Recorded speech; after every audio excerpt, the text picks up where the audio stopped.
श्री विष्णु पुराण 6ठा अध्याय और पहला अंश। ठीक है,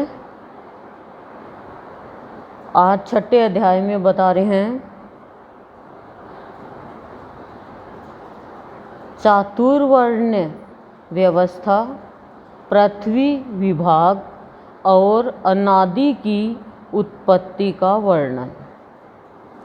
कि 4 वर्ण कौन से हैं, उनकी व्यवस्था, पृथ्वी के क्या विभाग है और अन्न आदि की उत्पत्ति का वर्णन। श्री मैत्रेयी जी बोले, हे भगवान, आपने जो अर्वाक स्त्रोता मनुष्यों के विषय में कहा, उनकी सृष्टि ब्रह्मा जी ने किस प्रकार की। यानी जो पहले के स्त्रोत, अर्वाक यानी नीचे, समीप, कई होता है जो मनुष्य को बनाया, तीनों गुणों में सम रहने वाले, उन मनुष्यों के विषय में कहा, उनकी सृष्टि ब्रह्मा जी ने किस प्रकार की, यह विस्तार पूर्वक कहिए। श्री प्रजापति ने ब्रह्मणादि वर्ण को जिन जिन गुणों से युक्त और जिस प्रकार रचा तथा उनके जो जो कर्तव्य कर्म निर्धारित किए, वह सब वर्णन कीजिए। सब कुछ पूछ लिया, देखो मैत्रेयी ने, कि क्या कार्य है, क्या गुण है, क्या निर्धारित किया, हर चीज पूछ ली। श्री पराशर जी बोले, हे द्विज श्रेष्ठ, जगत रचना की इच्छा से युक्त सत्य संकल्प श्री ब्रह्मा जी के मुख से पहले सत्य प्रधान प्रजा उत्पन्न हुई। ब्रह्मा जी के मुख से सबसे पहले सत्व प्रधान प्रजा उत्पन्न हुई, जो सत्यमयी थी। तदंतर उनके वक्ष स्थल से रजह प्रधान तथा जंघाओं से रज और तम विशिष्ट सृष्टि हुई। क्या हुई? मुख से सत्व प्रधान और उसके बाद वक्ष स्थल से रजह प्रधान यानी रजोगुण वाले, तथा जंघाओं से रजो और तम दोनों गुणों वाली सृष्टि पैदा हुई।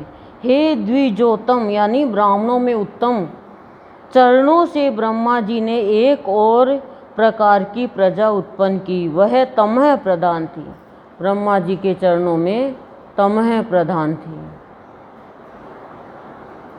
ये ही सब चारों वर्ण हुए। इस प्रकार से द्विज, सतम, ब्राह्मण, क्षत्रिय, वैश्य और शूद्र, ये चारों क्रम से ब्रह्मा जी के मुख, वक्ष स्थल, जांघ और चरणों से उत्पन्न हुए। अब ये क्या बात हुई? सब तो कहते हैं कि भगवान ने तो जाति बनाई नहीं, बोलो, और ये तो भगवान ने बनाई तो है। ये देखो, ब्राह्मण, क्षत्रिय, वैश्य और शूद्र,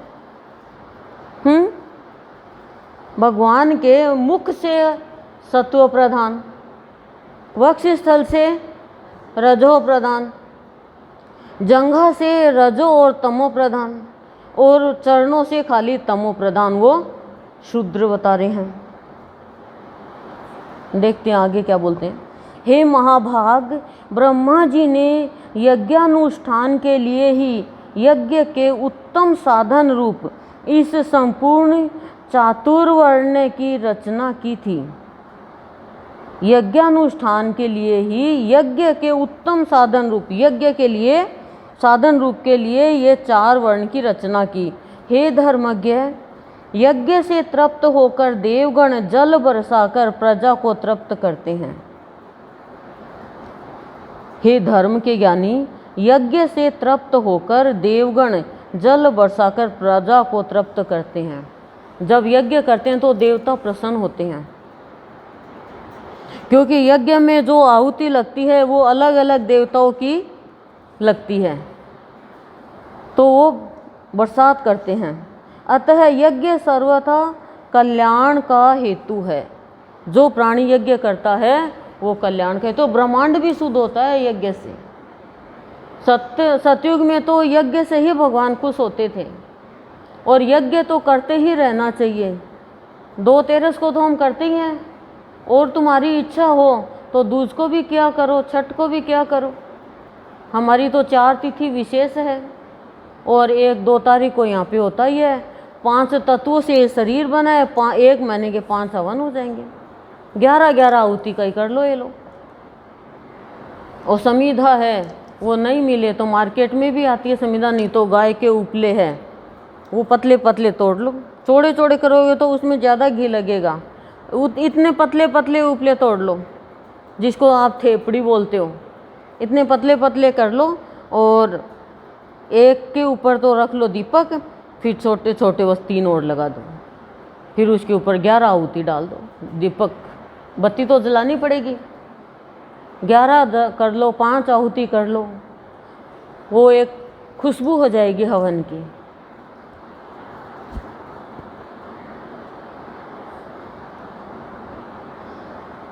मनुष्य सदा स्वधर्म परायण, सदाचारी, सज्जन और सुमार्गगामी होते हैं। उन्हीं से यज्ञ का यथावत अनुष्ठान हो सकता है। कि जो मनुष्य, मैंने ये पढ़ा मनुष्य सदा स्व, इसमें ये नहीं ये करे जो मनुष्य, खाली मनुष्य नहीं, जो मनुष्य। अब कई मनुष्य दुर्जन भी होते हैं, कई मनुष्य अधर्म प्रधान भी होते हैं, तो कह रहे हैं जो मनुष्य सदा स्वधर्म परायण, स्वधर्म में लगा हुआ है। हम गुरुदेव से रोज प्रार्थना करें, हे भगवान मैं हमेशा स्वधर्म परायण रहूं, मैं स्वधर्म के ऊपर चलूं। सदाचारी यानी सत्य पे चलने वाला, सज्जन, सज्जन का तो है ही, सज्जन का उल्टा ले लो दुर्जन। दुर्जन का क्या मतलब होता है? बुरा व्यक्ति, सज्जन का अच्छा व्यक्ति। और सुमार्गगामी, सुमार्ग का, दुमार्ग क्या क्या होता है? दुमार्ग यानी बुरा मार्ग। दुर्जन का बुरा व्यक्ति तो दुमार्ग का नहीं पता, दुख देने वाला मार्ग।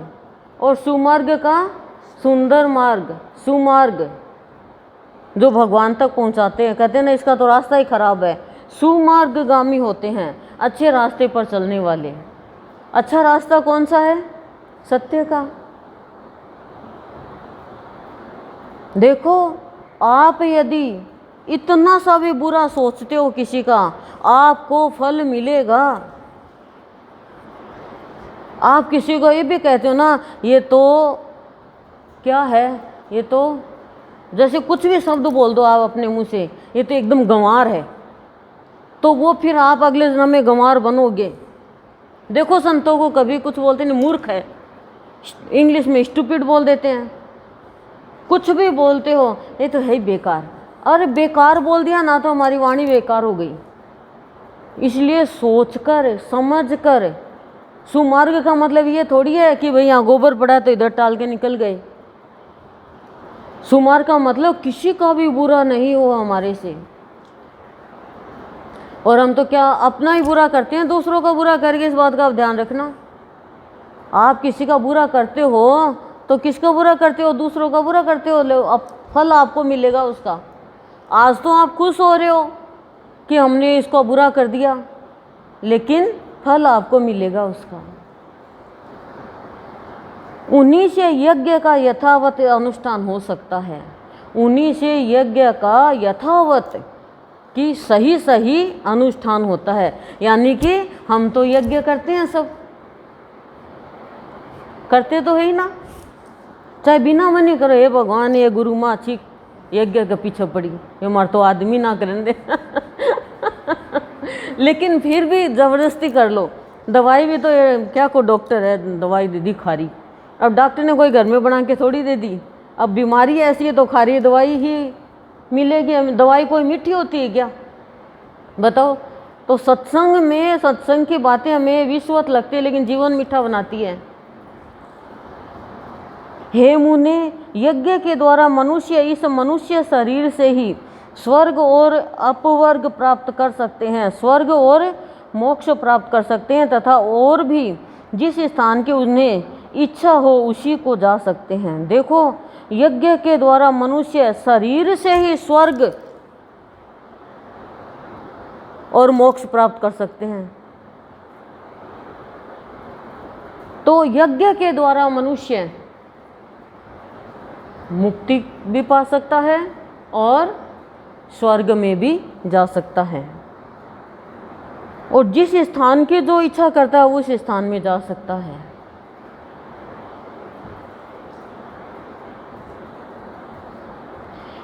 क्योंकि यज्ञ देव के द्वारा ही तो देखो राम जी पैदा हुए, यज्ञ के द्वारा ही द्रौपदी और धृष्टद्युम्न दोनों बहन भाई पैदा हुए, यज्ञ के द्वारा ही अकाल पड़ता था तो यज्ञ ही करते थे। विश्वामित्र जी ने यज्ञ के द्वारा ही अस्त्र शस्त्र सारे निकाले थे, राम जी को दिए थे। हे मुनि सतम, ब्रह्मा जी द्वारा रची हुई वह चातुर्वर्ण्य विभाग में स्थित प्रजा अति श्रद्धायुक्त आचरण वाली, स्वेच्छानुसार रहने वाली, संपूर्ण बाधाओं से रहित, शुद्ध अंतःकरण वाली, सत्कुलोत्पन्न और पुण्य कर्मों के अनुष्ठान से परम पवित्र थी। उसका चित्त शुद्ध होने के कारण उसमें निरंतर शुद्ध स्वरूप श्री हरि के विराजमान रहने से उन्हें शुद्ध ज्ञान प्राप्त होता था, जिससे वे भगवान के उस विष्णु नामक परम पद को देख पाते थे। कितनी अच्छी बात बता दी कि कैसी सृष्टि की भगवान ने रचना करी। जैसे भगवान ने तो अच्छी ही रचना करी मनुष्य के, भगवान ने तो सबको सुंदर भावना दी, सद्विचार सद्भावना सतोगुण से भर के दिया था। भगवान ने ये थोड़ी कहा यहाँ पे आके लड़ाई करो झगड़ा करो। फिर त्रेता युग के आरंभ में हमने तुमसे भगवान के जिस काल नामक अंश का पहले वर्णन किया है वह अति अल्प सार वाले यानी सुख वाले, तुच्छ और घोर यानी दुखमय पापों को प्रजा में प्रवृत्त कर देता है। त्रेता युग के आरंभ में भगवान ने जिस काल नामक अंश का पहले वर्णन किया है वह अति अल्प सुख वाले और तुच्छ और घोर दुखमय पापों को प्रजा में प्रवृत्त कर देता है त्रेता युग में। हे मैत्रेय, उससे प्रजा में पुरुषार्थ का विघातक यानी प्रहार तथा अज्ञान और लोभ को उत्पन्न करने वाला रागादि रूप अधर्म का बीज उत्पन्न हो जाता है। शुरू हो गई ना। भगवान ने तो सृष्टि बहुत अच्छी बनाई थी, प्रजा को बहुत ही अच्छी भावना देके उत्पन्न किया था, लेकिन प्रजा ने फिर सुख और दुख उनको इन दो पापों को प्रजा में प्रवृत्त कर दिया। और मैत्रेय को कह रहे हैं प्रजा में पुरुषार्थ का प्रहार तथा अज्ञान और लोभ को उत्पन्न करने वाला रागादि रूप यानी मोह आदि रूप के अधर्म का बीज उत्पन्न हो गया। तभी से उसे वह विष्णु पद प्राप्ति रूप स्वाभाविक सिद्धि और रसोल्लास आदि अन्य अष्ट सिद्धियां नहीं मिलती। तभी से नहीं मिलती, नहीं तो कुछ नहीं करना पड़ता। सतयुग में खाली यज्ञ करना पड़ता था, पर त्रेता युग में फिर शुरू हो गया। उन समस्त सिद्धियों के क्षीण हो जाने और पाप के बढ़ जाने से, अष्ट सिद्धियां हैं उनके क्षीण हो जाने और पाप के बढ़ जाने से फिर संपूर्ण प्रजा द्वंद्व हास और दुख से आतुर हो गई। द्वंद्व चल गया भीतर ही भीतर यानी क्लेश, दुख से आतुर हो गई। तब उसने मरुभूमि पर्वत और जल आदि के स्वाभाविक तथा कृत्रिम दुर्ग और पुर तथा खरवट आदि स्थापित किए। खरवट क्या है? पहाड़ या नदी के तट पर बसे हुए छोटे छोटे टोलों को खरवट कहते हैं। हे महामते, उन पुर आदि को में शीत और घाम यानी शीत और गर्मी आदि बाधाओं से बचने के लिए उसने यथा योग्य घर बनाए।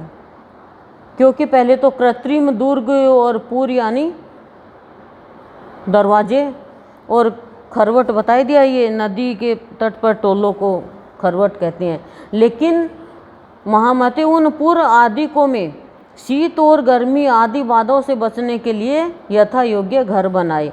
इस प्रकार शीतोष्ण आदि से बचने का उपाय करके उस प्रजा ने जीविका के साधन रूप कृषि तथा कला कौशल आदि की रचना की। हे मुने, देखो किसकी रचना करी आप देखना।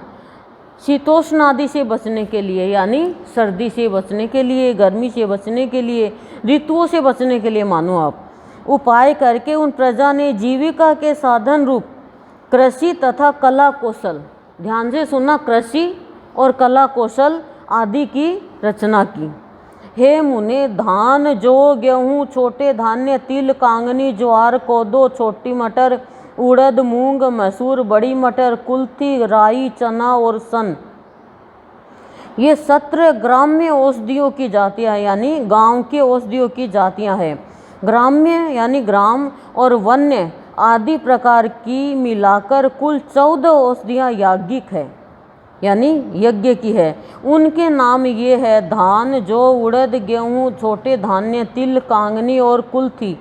ये 8 तथा श्यामक यानी श्यामा, निबार, वन तिल, गवेदु, वेणुवय और मरकट यानी मक्का, ये 14 ग्राम्य और वन्य गांव और वन की औषधियाँ यज्ञानुष्ठान की सामग्री है, यज्ञ के अनुष्ठान की ये सामग्री है, ठीक है। और यज्ञ इनकी उत्पत्ति का प्रधान हेतु है, यज्ञ ही इनकी उत्पत्ति का प्रधान हेतु यानी कारण है। यज्ञों के सहित ये औषधियाँ प्रजा की वृद्धि का परम कारण है, इसलिए यह लोक परलोक के ज्ञाता पुरुष यज्ञों का अनुष्ठान किया करते हैं। यज्ञ के द्वारा ये सब कुछ प्राप्त होते हैं और यज्ञ में ये आहुतियाँ भी दी जाती है कई जगह। तो कह रहे हैं कि ये क्या है, यह लोक परलोक के ज्ञाता पुरुष यज्ञों का अनुष्ठान किया करते हैं। हे मुनि श्रेष्ठ, नित्य प्रति किया जाने वाला यज्ञानुष्ठान मनुष्यों का परम उपकारक और उनके किए हुए पापों को शांत करने वाला है। साफ कह दिया कि जो रोज यज्ञ करते हैं, यज्ञ का अनुष्ठान करते हैं, वो यज्ञ का अनुष्ठान मनुष्य का परम उपकार करने वाला और उनके किए हुए पापों को शांत करने वाला है। जो पाप कर दिए वो सारे पाप तो शांत हो जाते हैं। क्यों? उसमें यज्ञ की कुंड में जल के भस्म हो जाते हैं। और पहले यज्ञ इसलिए किया जाता था कि पहले सब घर में गायें भैंसे ये रखती, ऐसा है। हे महामुने, जिनके चित्त में काल की गति से पाप का बीज बढ़ता है, वाह वाह वाह, जिनके चित्त में काल की गति से, समय की गति से क्या बढ़ता है? पाप का बीज बढ़ता है, उन्हीं लोगों का चित्त यज्ञ में प्रवृत्त नहीं होता। वाह वाह वाह, उन्हीं लोगों का चित्त यज्ञ में नहीं लगता। वो कहता क्या को यज्ञ, क्या को हवन करो रोजीना रोजीना देख लो, उनको यज्ञ का धुआं भी नहीं अच्छा लगता। जबरदस्ती बैठा भी लेंगे तो उसके खांसी आएगी, आंख में दर्द हो जाएगा, पैर बैठना नहीं चाहेगा। उन यज्ञ के विरोधियों ने वैदिक मत, यज्ञ के विरोधियों ने क्या किया देखना, वैदिक मत, वेद और यज्ञादि कर्म सभी की निंदा की। विरोधी हो तो निंदा करेंगे, सत्संग की भी निंदा करेंगे। ये मान लो कि उनके पाप का बीज बढ़ रहा है अंदर। वे लोग दुरात्मा, वे लोग कौन है आप देखना, वे लोग दुरात्मा, दुराचारी, कुटिलमती, वेद विनिंदक और प्रवृत्ति मार्ग का उच्छेद करने वाले हैं, यानी ध्वंस करने वाले हैं। ऐसे हैं वो लोग। जो लोग पुण्य कर्म कोई करता है, यज्ञ करता है, सत्संग करता है, कुछ भी करता है, उनको गलत बताता है और शामिल भी नहीं होता है। वो लोग पाप का बीज बो रहे हैं अपने अंदर। वो विरोधी, वो दुराचारी है, दुराचारी है, दुरात्मा है। उसकी आत्मा क्या है? दुरात्मा। और कुटिल मति है, उसकी कुटिलता है उसमें, और वेद की निंदा करने वाला है वो। हे धर्मवानों में श्रेष्ठ मैत्रेय, इस प्रकार कृषि आदि जीविका के साधनों के निश्चित हो जाने पर प्रजापति ब्रह्मा जी ने प्रजा की रचना कर उनके स्थान और गुणों के अनुसार मर्यादा, वर्ण और आश्रमों के धर्म तथा अपने धर्म का भली प्रकार पालन करने वाले समस्त वर्णों के लोक आदि की स्थापना की। किस किस की स्थापना की? क्या क्या उन्होंने कि कृषि आदि जीविका के, यानी जीविकोपार्जन के लिए तो साधन तो चाहिए ना, मनुष्य जिंदा कैसे रहेगा। तो उन्होंने कृषि यानी खेती आदि की व्यवस्था करके इनके साधनों को निश्चित किया और प्रजापति ब्रह्मा ने प्रजा की रचना करके उनके प्रजा की रचना करी और उनके स्थान गुण के अनुसार मर्यादा कि उनकी किसकी क्या मर्यादा है, उनका वर्ण और उनके आश्रमों के धर्म तथा अपने धर्म का भली प्रकार पालन करने वाले सारे वर्णों के लोक आदि की स्थापना की। सारे वर्णों के, 4 ही तो वर्ण, उनके लोक आदि की स्थापना की। कर्मनिष्ठ ब्राह्मणों का स्थान पितृलोक है। जो कर्म में निष्ठा रखते हैं उन ब्राह्मणों का स्थान क्या है? पितृलोक। युद्ध क्षेत्र से कभी न हटने वाले क्षत्रियों का इंद्रलोक है। समझ रहे हो? और तथा अपने धर्म का पालन करने वाले वेश्यों का वायुलोक। अपने धर्म का कोई पालन करता है, वेश्य यानी बणियों का वायुलोक है। और सेवा धर्म परायण शूद्रों का गंधर्व लोक है। ये 4 लोक बता दिए। पर हम सत्संग में आके तो कुछ और भी ज्ञान ले रहे हैं। सबसे बड़ा वर्ण मनुष्य का क्या है? मनुष्यता। और सभी मनुष्य में सनातन अंश है। 88,000 उधर्व रेता मुनि है। उनका जो 88,000 उधर्व रेता मुनि, मुनि को उधर्व रेता बोलते हैं, मतलब सनकादि आदि मुनि हैं, उनको उधर्व रेता बोलते हैं। उनका जो स्थान बताया गया है वही गुरुकुलवासी ब्रह्मचारियों का स्थान है। इसी प्रकार वनवासी वानप्रस्थों का स्थान सप्त ऋषि लोक, गृहस्थों का पितृलोक और सन्यासियों का ब्रह्मलोक है। सन्यासियों का ब्रह्मलोक बताया है। तथा आत्मानुभव से तृप्त योगियों का स्थान अमर पद है, मोक्ष है। जो प्राणी आत्मा का अनुभव कर लेता है इस संसार में, आत्मज्ञान प्राप्त कर लेता है, वो फिर कैसी भी जाति का हो उसको वो अमर हो जाता है। इसीलिए सबसे बड़ा ज्ञान आत्मज्ञान। जो निरंतर एकांत सेवी और ब्रह्म चिंतन में मगन रहने वाले योगी जन है, उनका जो परम स्थान है उसे पंडित जन ही देख पाते हैं। चंद्र और सूर्य आदि ग्रह भी अपने अपने लोकों में जाकर फिर लौट आते हैं, किंतु द्वादक्षर मंत्र ओम नमो भगवते वासुदेवाय का चिंतन करने वाले अभी तक मोक्ष पद से नहीं लौटे। तामिस्त्र, अंध तामिस्त्र, महारौरव, रौरव, असिपत्रवन, घोर, कालसूत्र और अविचिक आदि जो नरक है, ये नरकों का नाम है। वे वेदों की निंदा और यज्ञों का उच्छेद करने वाले, यानी यज्ञों को ध्वंस करने वाले तथा स्वधर्म विमुख, स्वधर्म से वो विमुख है, उन पुरुषों के स्थान कहे गए हैं। ये नरक, उनको नरक मिलते हैं जो स्वधर्म का पालन नहीं करते, यज्ञ को ध्वंस करते हैं, वेदों की निंदा करते हैं। उनको ये 1 2 3 4 5 6 7 8 तरह के नरक भोगने पड़ते हैं। अब बोलो आप, यदि आपके परिवार में भी कोई कर रहा है ना, तो उनको भी आप मना करो, नहीं आप भी आदि हकदार हो जाओगे। भाई आपने किसी को जहर दिया, आप दोगे नहीं, अपन कल्पना कर रहे हैं। आपने किसी को जहर दिया और उसने जहर लिया, लेकिन तीसरे ने खड़े खड़े देख लिया, तो बराबर के हकदार हो गए। और किसी ने जहर दिलाया और किसी ने दिया, तो दिलाने वाला पापी, देने वाला उसे कम पापी, देखने वाला भी पापी है। तो देख कर भी चुप हो, आप कोई पाप हो रहा देख के भी चुप हो, तो वो भी आप बराबर के हकदार। फिर आप अगले जन्म में या तो अंधे बनोगे या फिर आप गूंगे ऐसे बनोगे, बोल नहीं सकोगे। समझे क्या? तो इस प्रकार श्री विष्णु पुराण के पहले अंश में 6वां अध्याय समाप्त हुआ। 7वां अध्याय, मरीचि आदि प्रजापतिगण, तामसिक सर्ग, स्वयंभुव मनु और शतरूपा तथा उनकी संतान का वर्णन।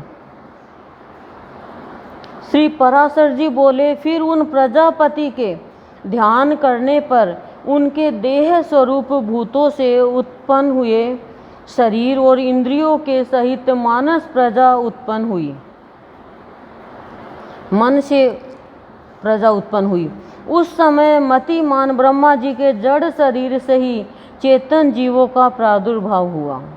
मैंने पहले जिनका वर्णन किया है, देवताओं से लेकर स्थावर पर्यंत वे सभी त्रिगुणात्मक चर और अचर जीव इसी प्रकार उत्पन्न हुए। जब महाबुद्धिमान प्रजापति की वह प्रजा पुत्र पौत्रादि क्रम से और न बढ़ी, तब उन्होंने भृगु, पुलस्त्य, पुलह, कृतु, अंगिरा, मरीचि, दक्ष, अत्रि और वशिष्ठ इन अपने ही सदृश अन्य मानस पुत्रों की सृष्टि की। पुराणों में ये 9 ब्रह्मा माने गए हैं। अपने ये मानसिक पुत्र है किसके? ब्रह्मा जी के। अपने ही समान गुण धर्म सब दिया इनको।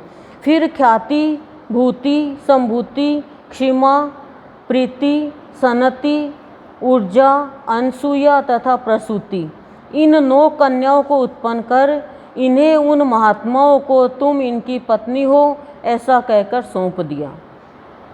9 ऋषियों को पैदा किया, प्रजापतियों को, फिर 9 कन्याओं को पैदा करके उनको कह दिया तुम पति पत्नी हो।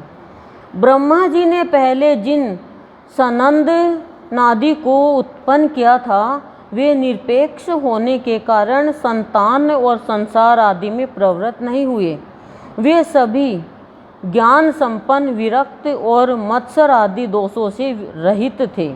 उन महात्माओं को संसार रचना से ब्रह्मा जी को त्रिलोकी को भस्म कर देने वाला महान क्रोध उत्पन्न हुआ।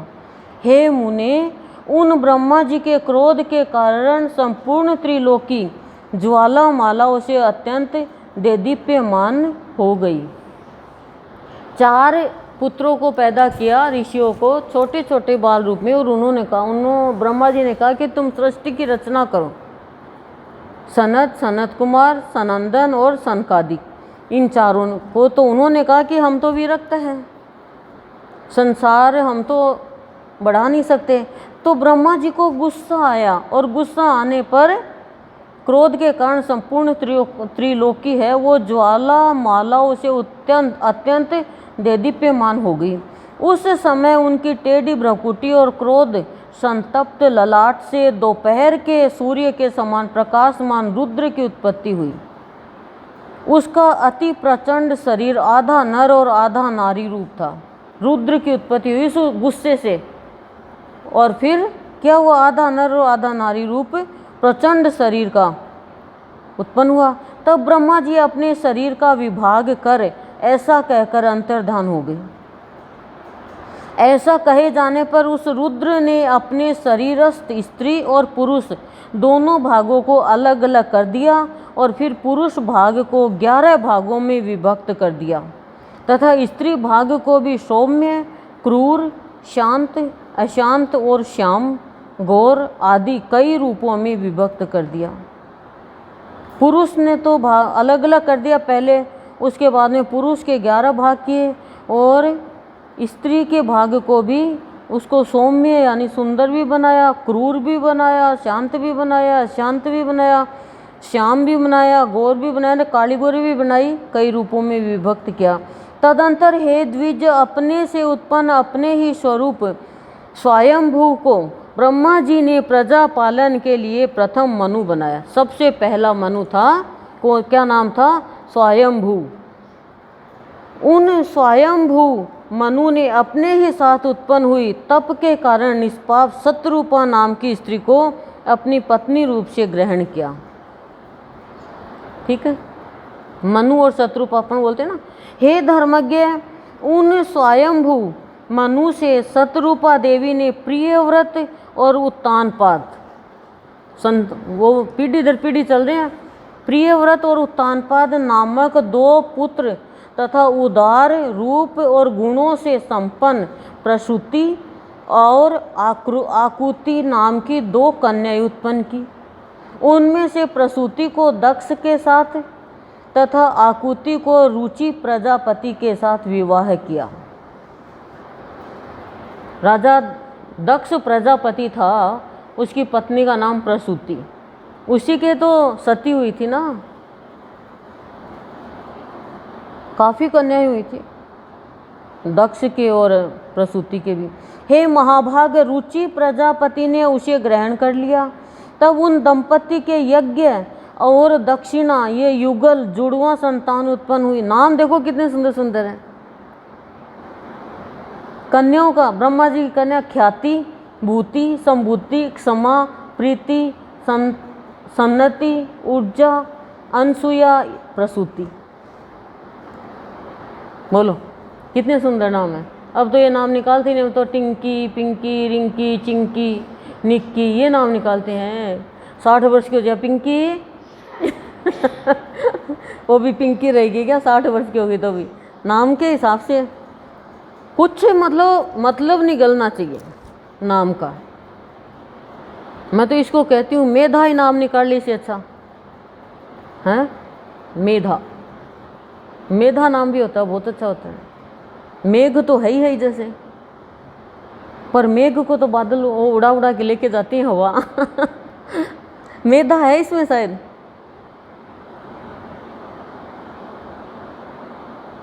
यज्ञ के दक्षिणा से 12 पुत्र हुए, जो स्वयंभू मनवंतर में याम नाम के देवता कहलाए, तथा दक्ष ने प्रसूति से 24 कन्याएं उत्पन्न की।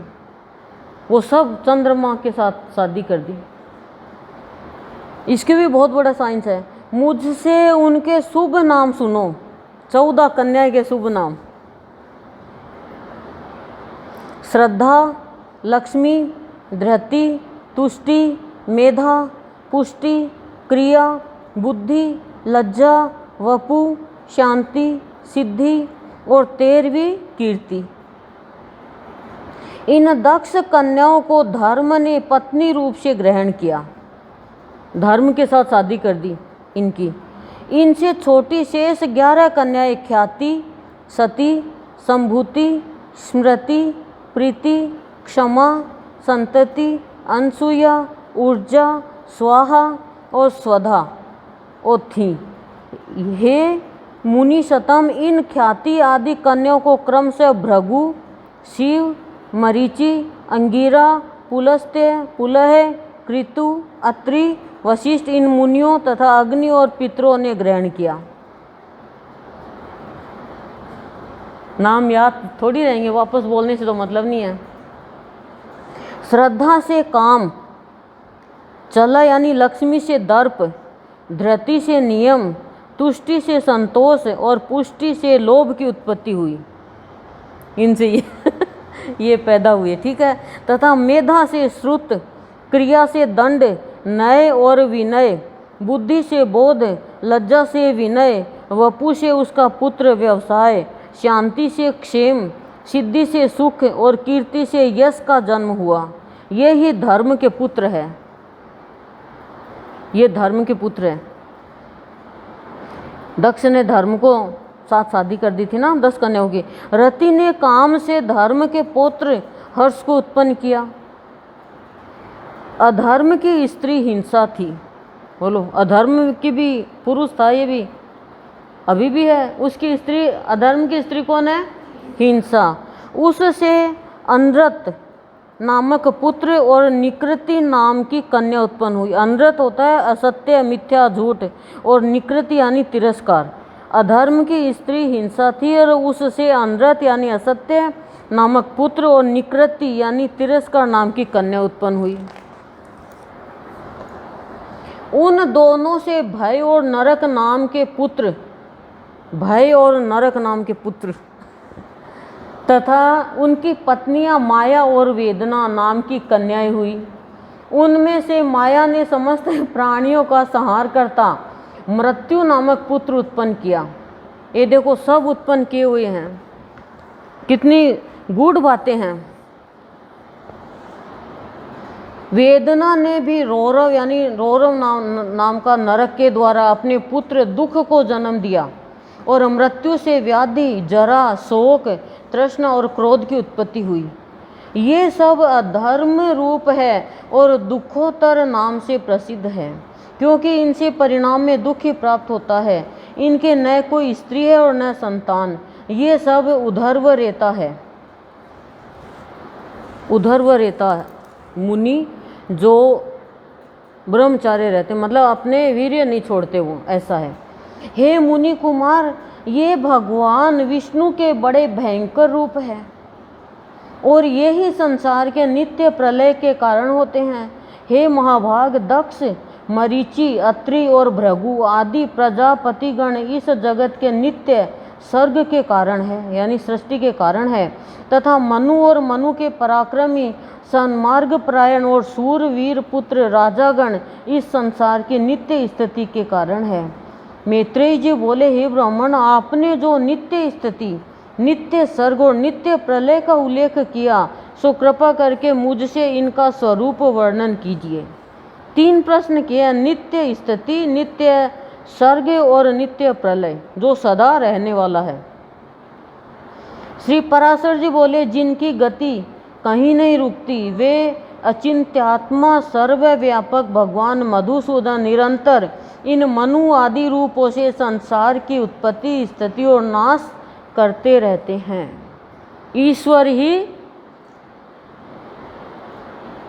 जगत की स्थिति, उत्पत्ति, स्थिति और नाश करते हैं। हे द्विज, समस्त भूतों का 4 प्रकार का प्रलय है, नैमित्तिक, प्राकृतिक, आत्यंतिक और नित्य। 4 प्रकार का प्रलय है, ये हम सभी करीब करीब करते हैं।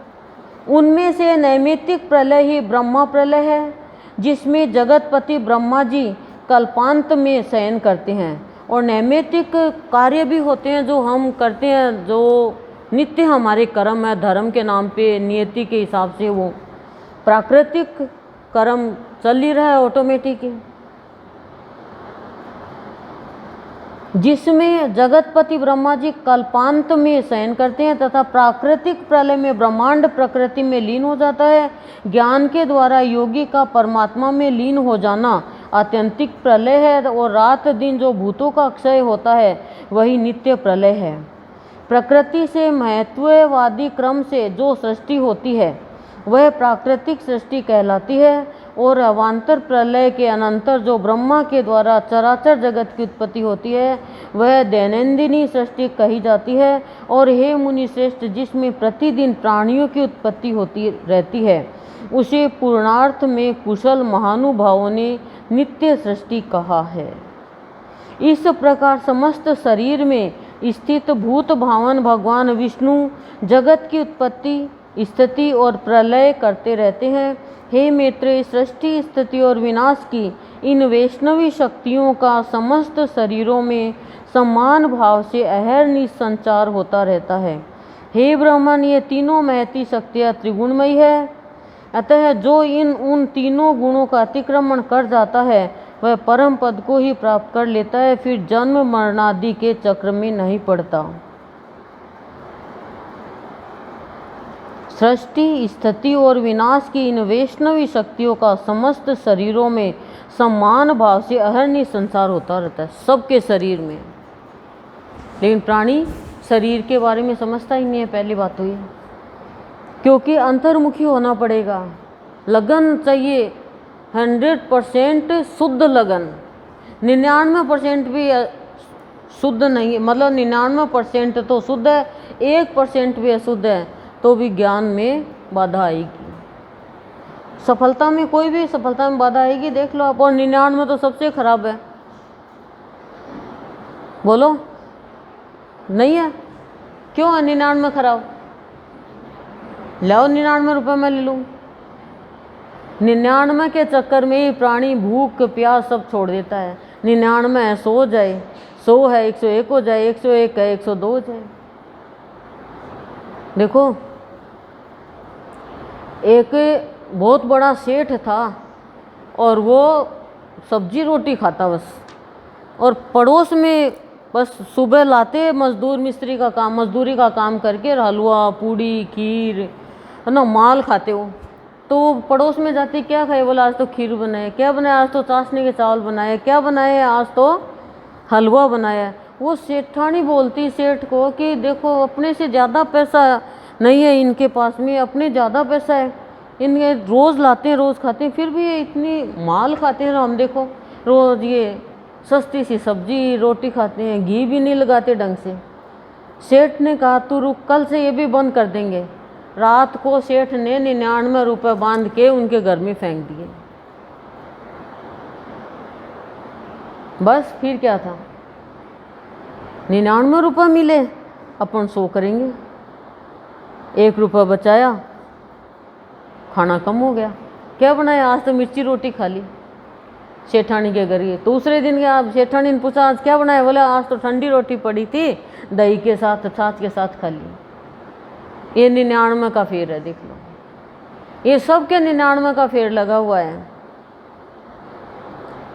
संसार में 99 का फेर, बचाओ बचाओ बचाओ। और सत्संग कहता है सजाओ सजाओ सजाओ। संसार कहता है कमाओ कमाओ कमाओ। और सत्संग क्या कहता है, बचाओ बचाओ बचाओ, स्वयं को बचाओ। संसार कहता है पैसा बचाओ, स्वयं को बचाओ। किससे, स्वयं से ही बचाओ, खुद से ही बचाओ। खुद का ही गुस्सा खुद को ही नुकसान पहुंचाता है। खुद की भूख खुद के खाने से ही पूरी होगी। मेरे को भूख लग रही है, तू खा ले ना। आज बुला सत्संग में जाना, मैं नहीं जाऊंगी आज, मेरे पांति तू चल जा। वाह, आज मैं नहीं सोऊंगी, तू सो जा, ये कभी नहीं कहेंगे। मेरी बहन आ गई इसलिए मैं रात को सोई नहीं, कभी कहेंगे नहीं। मेरी बहन आ गई इसलिए मैं सत्संग में नहीं आई। वाह वाह वाह, बोलो कितनी बढ़िया बात बताई मैंने आपको। हमारे यही चलता है, वो आ गई सत्संग में नहीं आई, वो आ गई तो तुमने खाना नहीं छोड़ा, पीना नहीं छोड़ा, सोना नहीं छोड़ा। छोड़ा तो क्या छोड़ा, सत्संग छोड़ा। जो नहीं छोड़ने की चीज़ वो छोड़ दी। तो इसके साथ ही श्री विष्णु पुराण के पहले अंश में 7वां अध्याय समाप्त। बीच में ये बोल दिया, कहाँ पे है, फिर जन्म मरण आदि के चक्र में नहीं पड़ता। जो ये 3 चीज़ को मान लेता है, जान लेता है, क्या जान लेता है, शरीर में ही है वैष्णवी शक्ति, समस्त शरीरों में समान भाव से अहरणी संचार करती है। ये कौन सी, सृष्टि स्थिति और विनाश की। यानी ब्रह्मा विष्णु महेश तीनों हमारे शरीर में ही निवास करते हैं। तभी हम ये 4 प्रकार की जो बताई है ना, भूतों का 4 प्रकार का, भूतों का क्या, पंचभूतों का प्रलय है। कोई का नैमित्तिक, कोई का प्राकृतिक, कोई का आत्यंतिक और कोई का नित्य। 7वां पूरा हो गया, आज 8वां कर देते हैं। पहले अंश का 8वां अध्याय, रौद्र सृष्टि और भगवान तथा लक्ष्मी जी की सर्वव्यापकता का वर्णन। लक्ष्मी जी की सर्वव्यापकता का वर्णन सुनना। आप तो लक्ष्मी खाली पैसे को ही बोलते हो ना। श्री पराशर जी बोले, हे महामुने, मैंने तुमसे ब्रह्मा जी के तामस सर्ग का वर्णन किया, अब मैं रुद्र सर्ग का वर्णन करता हूँ। पहले तो तामस सर्ग का यानी सृष्टि का वर्णन किया, अब रुद्र सर्ग का वर्णन करता हूँ, सो सुनो। कल्प के आदि में अपने समान पुत्र उत्पन्न होने के लिए चिंतन करते हुए ब्रह्मा जी की गोद में नील लोहित वर्ण के एक कुमार का प्रादुर्भाव हुआ। किसके, ब्रह्मा जी की गोद में। हे द्विजोतम, जन्म के अनंतर ही वह जोर जोर से रोने और इधर उधर दौड़ने लगा। मतलब जन्म लेते ही वो रोने लगा और दौड़ने लगा। उसे रोता देख ब्रह्मा जी ने उससे पूछा, तू क्यों रोता है? उसने कहा, मेरा नाम रखो।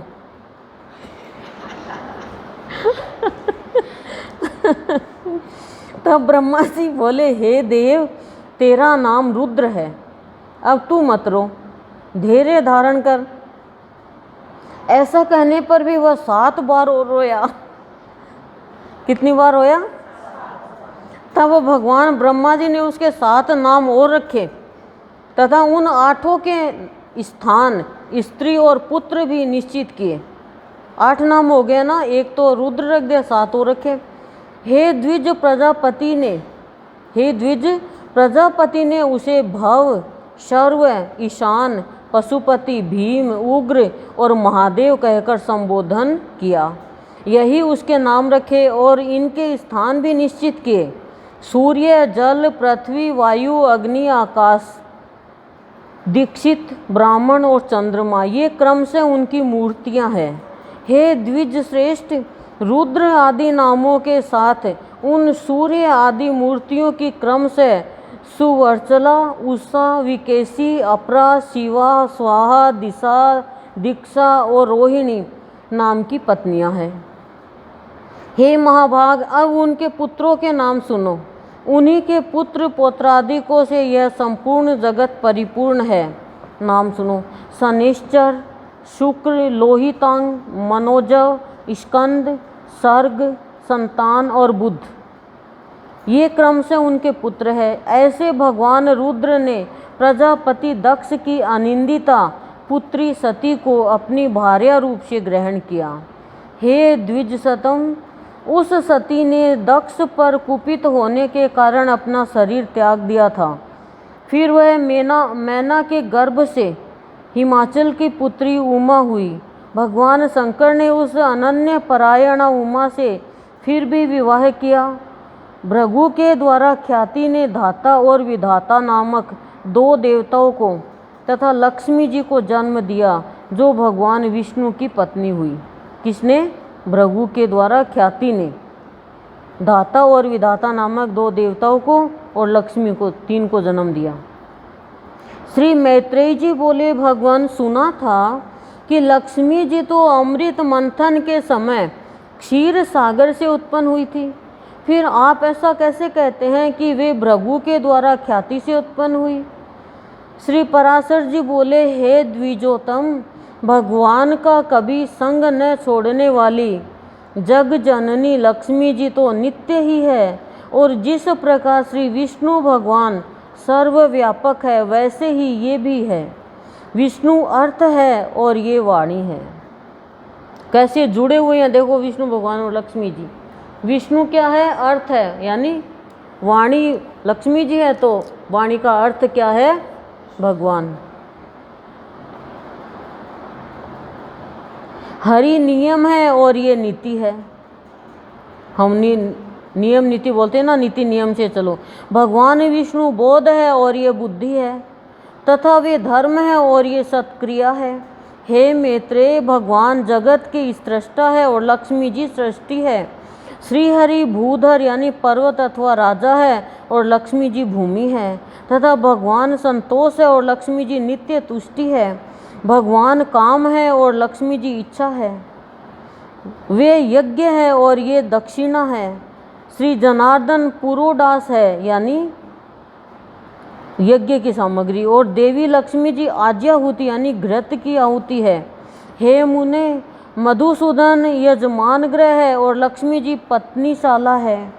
श्री हरि यूप है, यानी यज्ञ का खंभा, और लक्ष्मी जी चीति है, यानी यज्ञ में अग्नि का जो संस्कार है वो, तथा भगवान कुशा है और लक्ष्मी जी इद्मा है।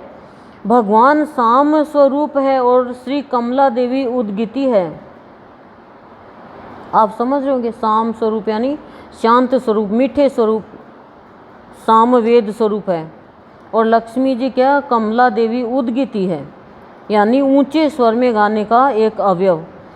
जगतपति भगवान वासुदेव हुतासन है, हुतासन भी अग्नि होती है, और लक्ष्मी जी स्वाहा है। हे द्विजोतम, भगवान विष्णु शंकर है और श्री लक्ष्मी जी गौरी है, तथा हे मैत्रेय, श्री केशव सूर्य है और कमलवासिनी श्री लक्ष्मी जी उनकी प्रभा है। हे विष्णु पितृगण है, श्री विष्णु पितृगण है और श्री कमला नित्य पुष्टिदायिनी है, स्वधा है। विष्णु अति विस्तीर्ण सर्वात्मक अवकाश है और लक्ष्मी जी स्वर्ग लोक है। भगवान श्रीधर चंद्रमा है और श्री लक्ष्मी जी उनकी अक्षय कांति है। हरि सर्वगामी वायु है और लक्ष्मी जी जग चेष्टा यानी जगत की गति है और धृति यानी आधार है। हे महामुने श्री गोविंद समुद्र है और हे द्विज लक्ष्मी जी उनकी तरंग है। भगवान मधुसूदन देवराज इंद्र है और लक्ष्मी जी इंद्राणी है। चक्रपाणी भगवान यम है और श्री कमला यम पत्नी है। धूर्मोड़ना है देवा धूमोड़ना, यम पत्नी धूमोड़ना है। देवाधिदेव श्री विष्णु कुबेर है और श्री लक्ष्मी जी साक्षात रिद्धि है। श्री केशव स्वयं वरुण है और महाभागा लक्ष्मी जी गौरी है। हे द्विजराज श्री हरि देव सेनापति स्वामी कार्तिकेय है और श्री लक्ष्मी जी देव सेना है। हे द्विजोतम भगवान गदाधर आश्रय है और श्री लक्ष्मी जी शक्ति है। भगवान निमेष है और लक्ष्मी जी काष्ठा है। निमेष क्या होता है? एक पल। और काष्ठा क्या होता है? 15 निमेष का एक काष्ठा। वे मुहूर्त है और ये कला है। सर्वेश्वर सर्वरूप श्री हरि दीपक है और श्री लक्ष्मी जी ज्योति है। श्री विष्णु वृक्ष रूप है और जगन माता लक्ष्मी जी लता है। चक्र गदाधर देव श्री विष्णु दिन है और लक्ष्मी जी रात्रि है। वरदायक श्री हरि वर है और पद्म निवासिनी श्री लक्ष्मी जी वधु है। भगवान नद है और श्री जी नदी है। कमल नयन भगवान ध्वजा है और कमलालया लक्ष्मी जी पताका है। जगदीश्वर परमात्मा नारायण लोभ है और लक्ष्मी जी तृष्णा है। तथा हे मैत्रेय रति और राग भी साक्षात श्री लक्ष्मी जी और गोविंद रूप ही है। अधिक क्या कहा जाए?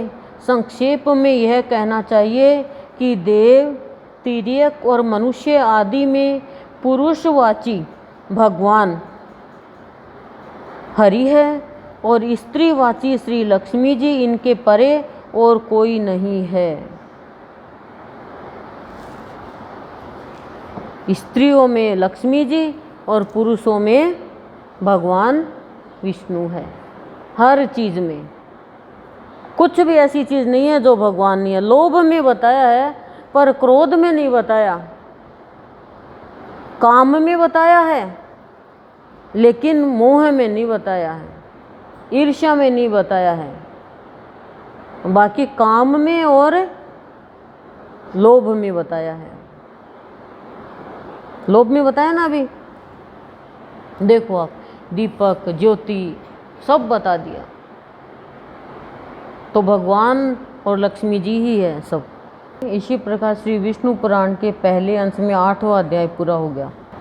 9वां अध्याय दुर्वासा जी के शाप से इंद्र का पराजय। ब्रह्मा जी की स्तुति से प्रसन्न हुए भगवान का प्रकट होकर देवताओं को समुद्र मंथन का उपदेश करना तथा देवता और दैत्यों का समुद्र मंथन। श्री पराशर जी बोले, हे मैत्रेय, तुमने इस समय मुझसे जिसके विषय में पूछा है वह श्री संबंध यानी लक्ष्मी जी का इतिहास मैंने भी मरीचि ऋषि से सुना था, वह मैं तुम्हें सुनाता हूँ। सावधान होकर सुनो। एक बार शंकर के अंशावतार श्री दुर्वासा जी पृथ्वी तल में विचर रहे थे। घूमते घूमते उन्होंने एक विद्याधरी के हाथों में संतानक पुष्पों की एक दिव्य माला देखी। हे ब्राह्मण, उसकी गंध से सुवासित होकर वह वनवासियों के लिए अति सेवनीय हो रहा था। सुगंध से वो वन जो था वनवासियों के लिए बहुत ही अच्छा लग रहा था उन्हें। तब उन उन्मत्त वृत्ति वाले विप्रवर ने वह सुंदर माला देखकर उसे उस विद्याधर सुंदरी से मांगा। उनके मांगने पर उस बड़े बड़े नेत्रों वाली कृशांगी विद्याधरी ने उन्हें आदर पूर्वक प्रणाम कर वह माला दे दी। हे मैत्रेय, उन उन्मत्त वेशधारी विप्रवर ने उसे लेकर अपने मस्तक पर डाल लिया और पृथ्वी पर विचरने लगा। इसी समय उन्होंने उन्मत्त ऐरावत पर चढ़कर देवताओं के साथ आते हुए त्रिलोक्याधिपति शचीपति इंद्र को देखा। इंद्र की पत्नी का नाम शची है, उनको देखा।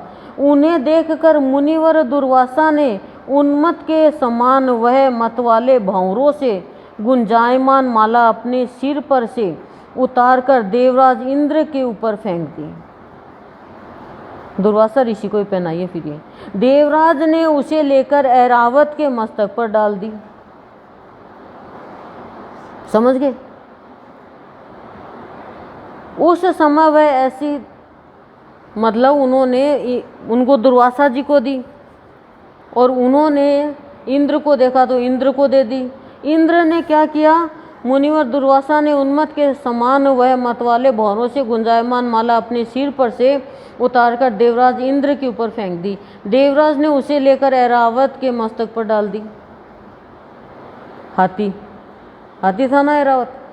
उस समय वह ऐसी सुशोभित हुई मानो कैलाश पर्वत के शिखर पर श्री गंगा जी विराजमान हो। उस मदोन्मत्त हाथी ने भी उसकी गंध से आकर्षित हो उसे सूंड से सूंघ कर पृथ्वी पर फेंक दिया। हे मैत्रेय, यह देखकर मुनि श्रेष्ठ भगवान दुर्वासा जी अति क्रोधित हुए और देवराज इंद्र से इस प्रकार बोले। भाई इंद्र को दी, इंद्र ने हाथी को दे दी, हाथी ने सूंघ कर नीचे फेंक दी तो दुर्वासा ऋषि गुस्से में आ गए। दुर्वासा जी ने कहा, सुनना क्या कहा? अरे ऐश्वर्य के मद से दूषित चित्त इंद्र, तू बड़ा ढीठ है। तूने मेरी दी हुई संपूर्ण शोभा की धाम माला का कुछ भी आदर नहीं किया। अरे तूने न तो प्रणाम करके बड़ी कृपा की, ऐसा ही कहा, और न हर्ष से प्रसन्न वदन होकर उसे अपने सिर पर ही रखा। रे मूढ़, तूने मेरी दी हुई माला का कुछ भी मूल्य नहीं किया, इसलिए तेरा त्रिलोकी का वैभव नष्ट हो जाएगा। गुस्सेल व्यक्ति तुरंत, इंद्र निश्चय ही तू मुझे और ब्राह्मणों के समान ही समझता है। इंद्र निश्चय ही तू मुझे और ब्राह्मणों के समान समझता है, इसीलिए तुझ अतिमानी ने यानी अभिमानी ने हमारा इस प्रकार अपमान किया। अच्छा, तूने मेरी दी हुई माला को पृथ्वी पर फेंका है, इसलिए तेरा यह त्रिभुवन भी शीघ्र ही श्रीहीन हो जाएगा। अरे देवराज, जिसके क्रुद्ध होने पर संपूर्ण चराचर जगत भयभीत हो जाता है, उस मेरा ही तूने अति गर्व से इस प्रकार अपमान किया। श्री पराशर जी बोले, तब तो इंद्र ने तुरंत ही ऐरावत हाथी से उतरकर निष्पाप मुनिवर दुर्वासा जी को अनुनय विनय करके प्रसन्न किया। तब उसके प्रणामादि करने से प्रसन्न होकर मुनि श्रेष्ठ दुर्वासा जी उससे इस प्रकार कहने लगे। दुर्वासा जी बोले, इंद्र, मैं कृपालु चित्त नहीं हूँ, मेरे अंतःकरण में क्षमा को स्थान नहीं है। वे मुनिजन तो और ही है, तुम समझो, मैं तो दुर्वासा हूँ न। गौतमादि अन्य मुनिजनों ने व्यर्थ ही तुझे इतना मुँह लगा लिया है। गौतम ऋषि ने इन्होंने, पर याद रख, मुझ दुर्वासा का सर्वस्व तो क्षमा न करना ही है। दया मूर्ति वशिष्ठ आदि के बढ़ बढ़कर स्तुति करने से तू इतना गर्वीला हो गया कि आज मेरा भी अपमान करने चला। अरे आज त्रिलोकी में ऐसा कौन है जो मेरे प्रज्वलित जटा कलाप और टेढ़ी भ्रकुटी को देखकर भयभीत न हो जाए। रे सत्कृतो, तू बारंबार अनुनय विनय करने का ढोंग क्यों करता है? तेरे इस कहने सुनने से क्या होगा, मैं क्षमा नहीं कर सकता। पराशर जी बोले, हे ब्राह्मण, इस प्रकार कहे वे विप्रवर वहाँ से चल दिए और इंद्र भी ऐरावत पर चढ़कर अमरावती को चले गए। हे मैत्रेय, तभी से इंद्र के सही तीनों लोक वृक्ष लता आदि के क्षीण हो जाने से श्रीहीन और नष्ट भ्रष्ट होने लगे। तब से यज्ञों का होना बंद हो गया, तपस्वियों ने तप करना छोड़ दिया तथा लोगों का दान आदि धर्मों में चित्त नहीं रहा। ये लो, तब से खत्म हुआ ये। यज्ञ करते नहीं है लोग, जबरदस्ती कराते हैं।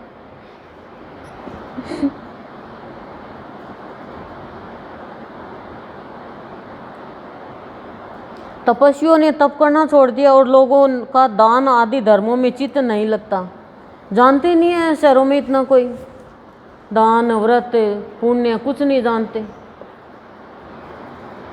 हे द्विजोतम, संपूर्ण लोक लोभादि के वशीभूत हो जाने से सत्व शून्य सामर्थ्यहीन हो गए। हे द्विजों में उत्तम, सारा लोक लोभ आदि के वशीभूत हो गया। लोभ के वशीभूत हो गया। देगा तो भी ऐसे साड़ी देगा, मैं कहूँ अरे भगवान ना ही दे, ऐसी ऐसी साड़ी ऐसी ऐसी देंगे। अच्छी से अच्छी चीज़ देनी चाहिए, चाहे खुद हल्की पहन ले। मैं ये नहीं कहती 5-10 हज़ार की दो, लेकिन अच्छी चीज़ देनी चाहिए। और सामर्थ्यहीन हो गए, सामर्थ्य खत्म हो गया उनका, सत्व शून्य, सत्य से शून्य हो गए और तुच्छ वस्तुओं के लिए भी लालायित रहने लगे, तुच्छ वस्तुओं के लिए भी लालायित रहने लगे। जहाँ सत्व होता है वहीं लक्ष्मी रहती है। सुन लो, क्या बोली मैं? और लक्ष्मी सबको चाहिए, चाहिए ना, सबको ही चाहिए, लक्ष्मी के बिना क्या है। तो सत्य बोलो। आप तो झूठा ही झूठा आचरण करते रहते हो। जहाँ सत्व होता है वहाँ लक्ष्मी रहती है, और सत्व भी लक्ष्मी का ही साथी है। चाहे कितने भी कोशिश करो, लक्ष्मी जाने को आएगी। गरीब से एकदम गरीब हो जाएगा फिर भी सत्य नहीं छोड़ेगा तो लक्ष्मी वापस आ जाएगी।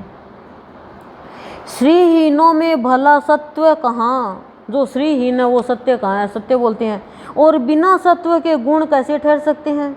जिसके अंदर सत्य का भाव है वही गुण ग्रहण कर सकता है, बाकी तो अवगुण ही ग्रहण करने में तैयार रहेंगे। और हम देखो हमारी क्या आदत है, अवगुण इतना सब ही ग्रहण कर लेंगे। कोई में भी अवगुण है, कोई में ऐसी बात है, और अच्छी बात याद ही नहीं रहती। अच्छी बात जल्दी से याद नहीं रहती, और खराब बात तो वह आज भी ताज़ा है। अच्छी बात ताज़ा है तो राजा है, और खराब बात ताज़ा है तो राजा गायब है। बिना गुणों के पुरुष में बल, शौर्य यानी वीरता आदि सभी का अभाव हो जाता है। बिना गुणों के पुरुषों में बल नहीं रहता, गुण ने तभी वो जो कहते हैं वही कर लेते हैं। आजकल पुरुष देख लो बेचारे पत्नी के मारे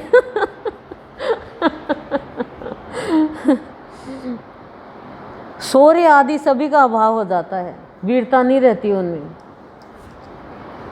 और निर्बल तथा अशक्त पुरुष सभी से अपमानित होता है। जो निर्बल है और अशक्त है, शक्ति नहीं है, वो सभी से अपमानित होगा, क्योंकि यहाँ पे बल सत्य का बताया है।